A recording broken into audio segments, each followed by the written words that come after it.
E aí, galerinha top da nossa EBD, eu espero que vocês estejam bem.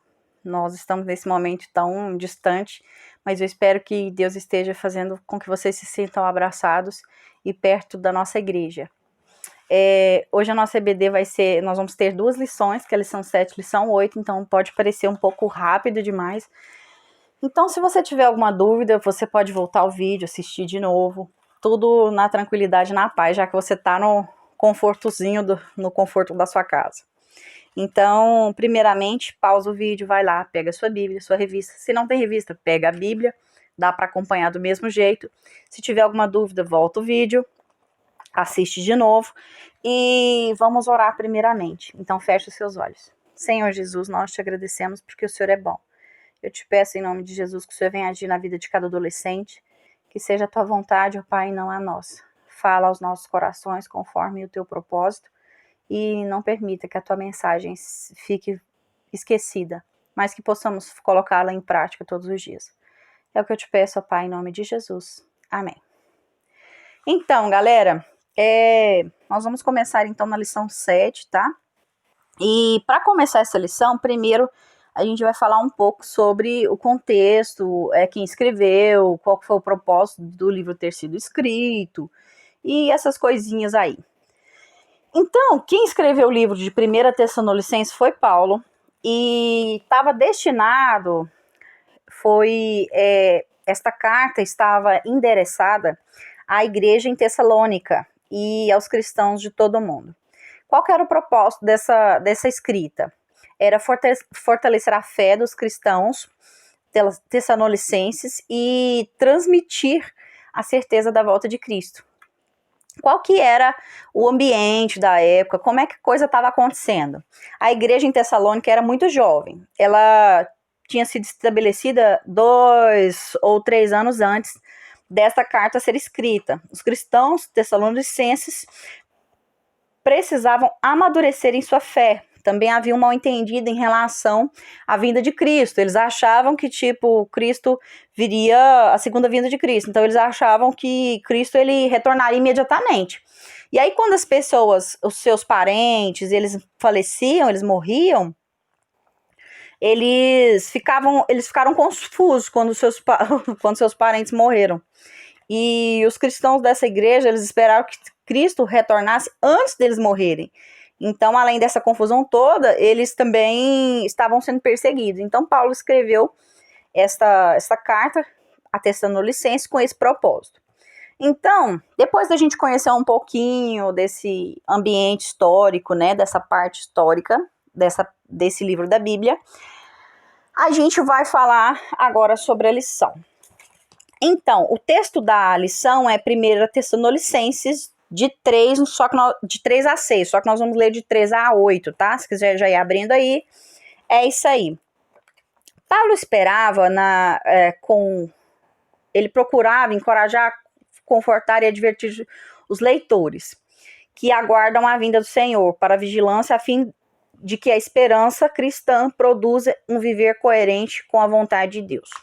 Então, Paulo procurava que essa carta ela tivesse esse efeito sobre as pessoas e que essa esperança pudesse produzir um viver coerente com a palavra de Deus.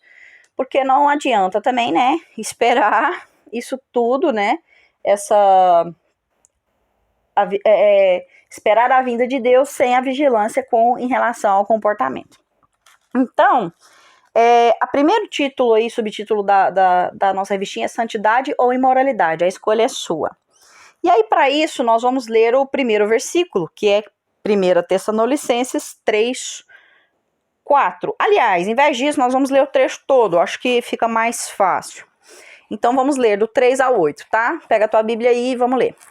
Porque esta é a vontade de Deus, a vossa santificação, que vos abstenhais da prostituição. Que cada um de vós saiba possuir o seu vaso em santificação e honra, não na paixão de concupiscência, mas como os gentios, que não conhecem a Deus. Ninguém oprima ou engane a seu irmão em negócio algum, porque o Senhor é vingador de todas estas coisas, como também antes vô-lo dissemos e testificamos. Porque não nos chamou Deus para a imundícia, mas para a santificação. Portanto, quem despreza isso não despreza o homem, mas sim a Deus, que nos deu também o seu Espírito Santo. Então essa parte aqui é bastante legal. Fala de coisas muito importantes. Então, o 1 Tessalonicenses 4:3 fala a respeito que a vontade de Deus é a vossa santificação, e a gente deve se abster da prostituição, que também pode ser chamada de imoralidade sexual, tá? E o que a gente precisa refletir a respeito desse versículo especificamente? Precisamos nos santificar, ideia principal, e renunciar à prostituição ou imoralidade sexual. Eu pesquisei no Dr. Google a respeito de imoralidade e saiu assim, o significado: contrário ao pudor, à decência, libertino, indecente. Mas a revistinha trouxe um conceito que eu achei bastante interessante, que é: todo relacionamento sexual ilícito é considerado imoralidade sexual. Então, ser santo é ser separado e dedicado a Deus. Então, o princípio de ser santo é ser separado. Só que a santificação é um processo. Ser santo, ser separado. A santificação é um processo em que você põe em prática a sua dedicação a Deus. Então, a santificação é um processo de escolha diária. Todos os dias você escolhe santificar-se, tá? Então, fica ligado com as pessoas e situações que estão te levando em direção contrária a Deus. Porque você precisa evitar tanto essas pessoas quanto essas situações. Se uma pessoa não te leva para mais perto de Deus, então ela não é uma boa amizade para você, eu sinto te informar. Em 1 Tessalonicenses 4:4 diz assim: que cada um de vós saiba possuir o seu vaso em santificação e honra. Então, primeiro princípio que a gente pode falar é que santificação e honra não combina com prostituição. Quando você pensa nessas três palavras numa mesma frase, não dá para ser diferente de santificação e honra, contrário à prostituição. Então, a tentação irresistível, ela tem uma trilha, ela tem um caminho que você segue para poder chegar ao pecado. E no primeiro passo desse caminho tá assim, a pessoa se esquiva de conduzir o seu corpo com santidade e honra. Então, o primeiro princípio disso é a pessoa começar a encarar as coisas com muita naturalidade. Pensamentos, sentimentos, e deixar-se se envolver por esses sentimentos, pensamentos e até mesmo atitudes, né? Porque é em relação ao corpo. O segundo passo é: não se empenha em ter amizade e namoro santo com quem diz amar. Então, você ter uma amizade legal, uma amizade duradoura e em Deus é uma construção. E ter um namoro santo e em Deus também é uma construção. Então, a pessoa ela não está muito afim de construir isso. Então, ela acaba, como diz, deixa a vida me levar, a vida leva eu, à mercê dos seus instintos e desejos e etc. E terceiro passo desse caminho, dessa trilha até a tentação irresistível, é atingir o resultado de uma caminhada inconsequente.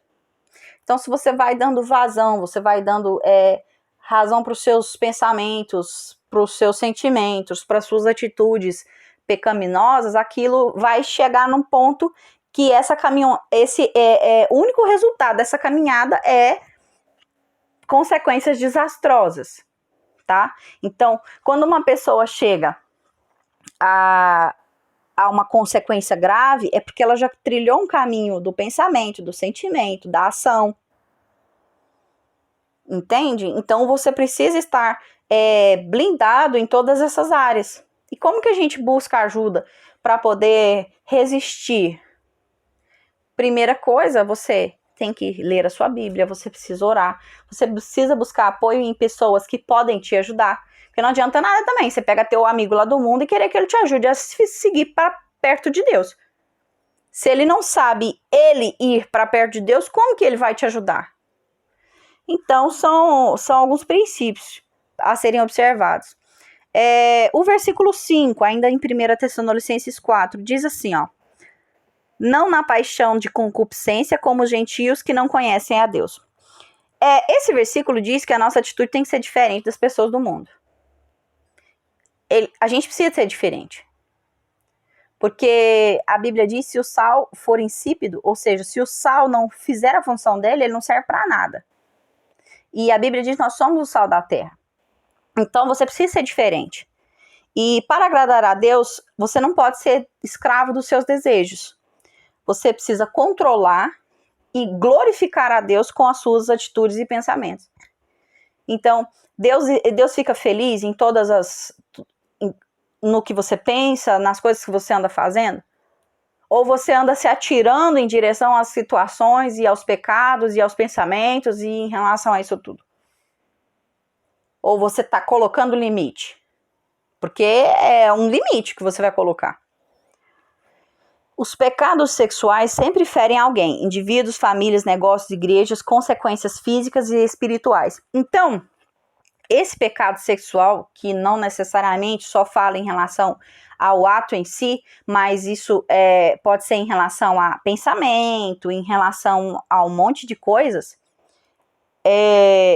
esses pecados em si, eles sempre ferem alguém. Ou seja, quando uma pessoa, um exemplo, como é que eu vou exemplificar isso? Quando uma menina engravida, você acha que a única pessoa que vai sofrer é ela? Ela vai sofrer, então o indivíduo já está sofrendo. A família dela vai sofrer, então mais uma pessoa que está sofrendo. Se ela é uma menina da igreja, a igreja vai sofrer, porque a igreja é uma família em Cristo. A igreja é um corpo, então a igreja vai sofrer. Tem como arrancar o dedo e a mão não sentir? Ou o corpo não sentir? Não, todo mundo sente dor. Você vai pensar assim, só a minha mão tá doendo, só o meu dedo tá doendo. Não, se você arranca o dedo, você vai sentir dor. Então, são pecados que eles vão trazer uma destruição e um desastre. Então, e essas consequências podem ser físicas e espirituais. Por exemplo, uma consequência física, engravidar, pegar uma doença, é uma consequência física de uma vida de, como diz, liberdade, né? Porque na verdade ele está sendo escravo do pecado, uma vida desregrada, como diz, à mercê dos seus próprios desejos. E qual que é uma consequência espiritual? Distanciar-se, distanciar do povo de Deus, distanciar de Deus, distanciar da palavra de Deus. Porque a primeira coisa que você faz quando você quer cometer um pecado, seja ele de qualquer natureza for, é se afastar de quem te lembra que aquilo é pecado. Você vai ficar perto de uma pessoa que está dizendo para você não fazer uma coisa que você quer fazer muito? Você vai cair fora dela. Então, quando você começar a se afastar da igreja, começar a se afastar das coisas de Deus, presta atenção. Você está sendo conduzido a um caminho contrário à vontade de Deus. E eu espero que eu esteja sendo clara. Então, essa é uma atitude, você estar à mercê dos seus desejos, é uma atitude que entristece a Deus. Por que entristece a Deus? Porque mostra para Deus que você quer seguir os seus desejos e não a direção do Espírito Santo de Deus que está em você. Então, como que tem sido a sua vida? Através das suas atitudes, você tem demonstrado que você quer seguir a Deus, ou você tem ido cada vez mais longe naquilo que você não deveria ir, que você já foi avisado que não pode ir? Porque Deus não é injusto, então ele te avisa. Por meio de uma pessoa, por meio de uma lição de EBD, por meio de uma música, por meio de uma coisa que você leu no Instagram. Ele te avisa. O caminho que você está tomando não é legal. E você tem escutado? Ou tem fingido, eu não estou escutando, lá, lá, lá, lá, lá. Então, presta atenção nas escolhas de vida que você está fazendo. Quem adota uma vida dando razão aos seus desejos, escolhendo apenas os seus desejos, ela viverá eternamente longe de Deus, sendo religioso ou não. Por quê? O fato de você ir na igreja de manhã e na igreja à noite, na maioria das vezes obrigado pelos pais, o fato de você ir numa reunião de jovens, tarará, isso não quer dizer que você está perto de Deus não, querido. Não quer dizer mesmo. Se você continua escolhendo uma vida dentro dos seus desejos, dentro das suas vontades, então você não está perto de Deus, não. Porque uma pessoa que está perto de Deus, ela escolhe dedicar-se a Deus. Então, mais importante do que os desejos dela, mais importante do que os pensamentos dela, é aquilo que Deus diz ser verdade, é aquilo que Deus fala que é legal. Então, presta atenção nisso. Você realmente tem sido um discípulo de Jesus ou está sendo só um religioso? Vai na igreja uma vez por semana e acha que está tudo bem e tô pertinho de Deus. Fala sério. Em Gálatas 5:24 fala assim, ó, os que pertencem a Cristo Jesus crucificaram a carne com suas paixões e os seus desejos. Então, põe na sua cabeça de uma vez por todas. Se você é de Cristo, você está em Cristo, você é nova criatura. As coisas velhas já passaram, eis que tudo se fez novo. Então, você pode sim ser diferente, você pode sim escolher diferente. Ah, mas já tô toda na lama, já tô toda... Tá tudo ruim já. Já pequei, já foi tudo. Nunca é tarde para poder recomeçar. Em Cristo nós podemos buscar novidade de vida, renovação da mente. Então busca a renovação da sua mente, busca apoio, busca ajuda. Sozinho, se fosse fácil, a gente não precisava de Jesus, tá? Mole, mas não é fácil, é difícil. E eu não tô falando isso pra você porque, ai, como é facinho. Não, é difícil, é muito difícil, mas é possível. Porque em Deus nós podemos todas as coisas. Aproxime-se de pessoas que podem fazer você crescer. Eu estou à sua disposição, Ivanildo está à sua disposição. Nós vamos orar por você. Não porque somos, como somos legais. Não. É porque Deus te ama tanto, tanto, tanto, tanto, que Ele te deu uma igreja, Ele te deu uma família em Cristo. É Deus, toda a honra, toda a glória é a Ele. E só a Ele. Então, você precisa entender que Deus não é contra o sexo. Deus não é contra. Deus é contra essa banalização que tem acontecido, que tem sido feita em relação a esse ato. Por quê? Foi Deus quem criou. Mas Deus criou por um momento específico. Para você viver com aquela pessoa que você elegeu para ser sua esposa ou seu marido, para aquela pessoa que você elegeu para estar com você para sempre. Deus criou para isso. Mas o mundo quer te convencer de que não, tá tudo bem, você, um aqui, outro ali, outro lá, outro cá, outro cá, outro aqui, mas você vai colher consequências de viver essa vida. Isso é o que o mundo não te conta. Isso é o que o mundo não te fala. É para ser algo especial. É para ser como uma joia raríssima. E não como uma bijuteria que você compra numa lojinha de R$3. Então, você tem que pensar que a sua escolha de santidade, de vida, reflete nos seus relacionamentos. Mas para isso, nós vamos falar sobre a igreja de Colossenses. Nós vamos falar do livro de Colossenses, então eu vou falar um pouco da parte histórica, igual eu fiz de Tessalonicenses. Qual que é o propósito desse livro de Colossenses? Combater os erros na igreja e mostrar que os crentes têm tudo o que precisam em Cristo. Você tem tudo o que você precisa em Cristo. O autor desse livro foi Paulo, e esta carta foi destinada à igreja em Colossos, uma cidade da Ásia Menor, e todos os crentes em todos os lugares. Qual que era o ambiente da época? Como é que a coisa estava funcionando? Paulo nunca tinha visitado Colossos. A igreja havia sido fundada por Epáfras e outros crentes que se converteram durante as viagens missionárias de Paulo. A igreja, porém, havia sofrido uma infiltração de relativismo religioso, com alguns crentes tentando combinar os elementos do paganismo e da filosofia secular com a doutrina cristã. Paulo confronta esses falsos ensinos e afirma a suficiência de Cristo. Coincidências? Temos coincidências? O que está acontecendo hoje nas igrejas? Eles estão abandonando o evangelho para viver os achismos, filosofias e mundanismos dentro da igreja. Por isso que eu falo que tem muito religioso por aí que vai se surpreender. Que acha que está pertinho de Deus, mas está longe, longe. Então, abre sua Bíblia aí em Colossenses 3, nós vamos ler do 10 ao 17, tá? Então, pega a tua Bíblia aí que eu vou ler. E acompanha aí. E vos vestistes do novo que se renova para o conhecimento, segundo a imagem daquele que o criou, onde não há grego nem judeu, circuncisão ou incircuncisão, bárbaro, cita, servo ou livre, mas Cristo é tudo em todos.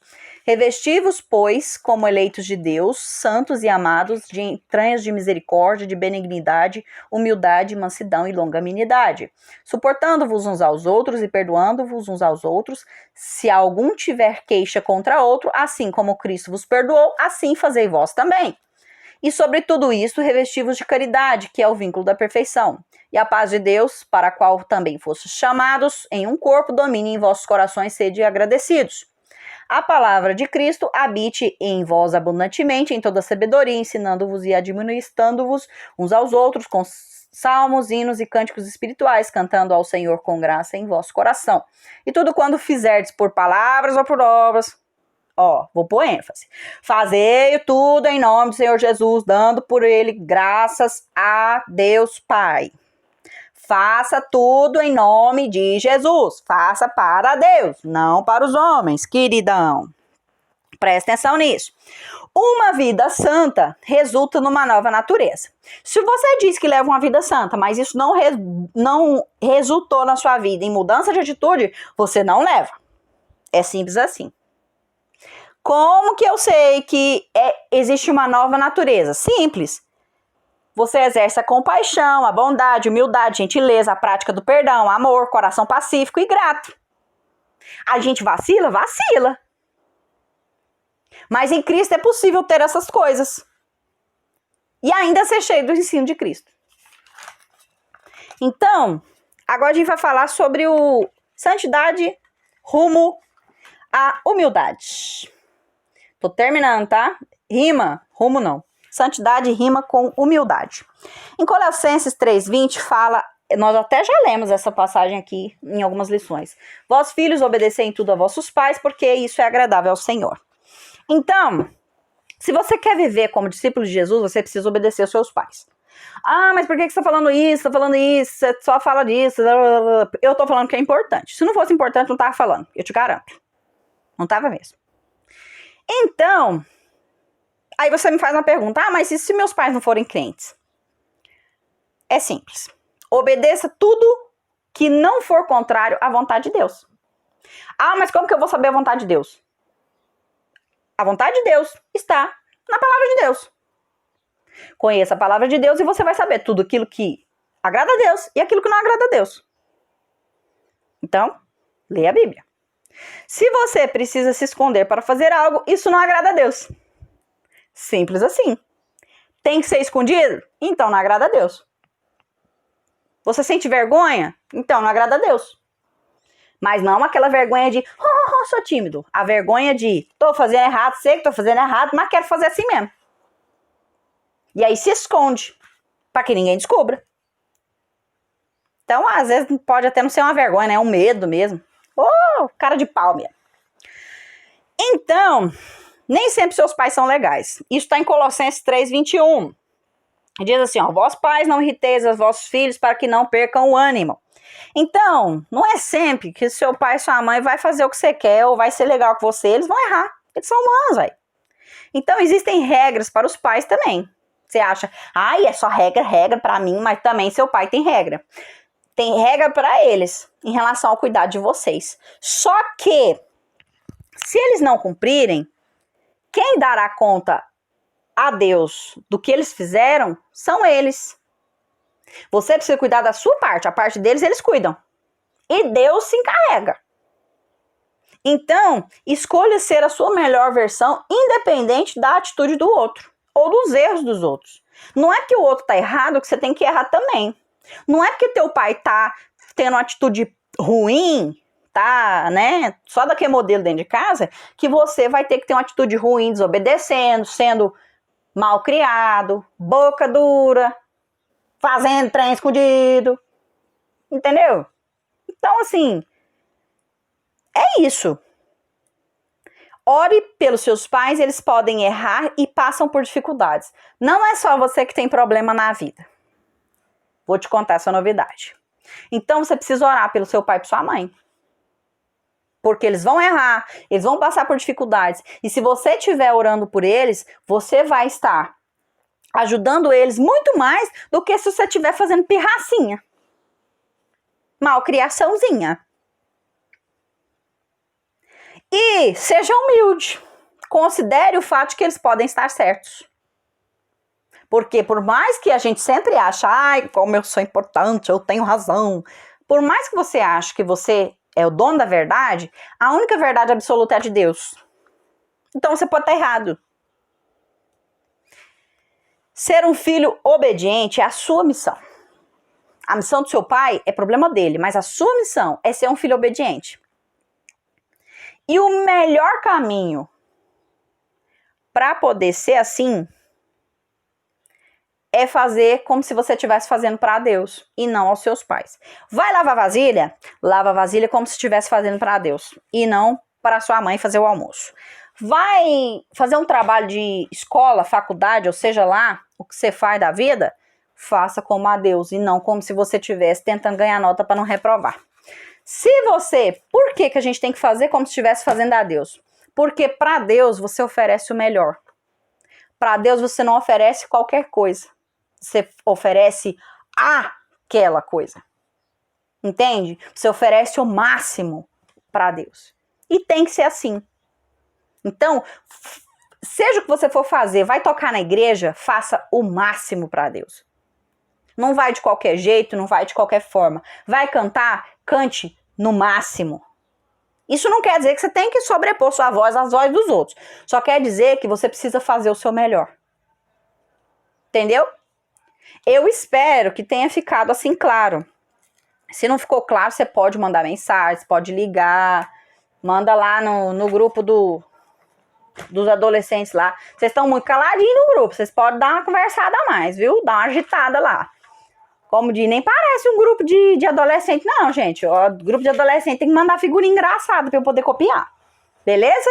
Então, foi muito bom estar com vocês nessa reflexão. Nós fizemos a reflexão da lição 7 e lição 8. Eu espero que tenha ficado claro, tranquilo, natural. E que vocês possam ter um bom proveito sobre tudo que nós falamos hoje. Então, beijinho no coração de vocês. Eu espero que vocês tenham uma boa semana. Tchau, tchau.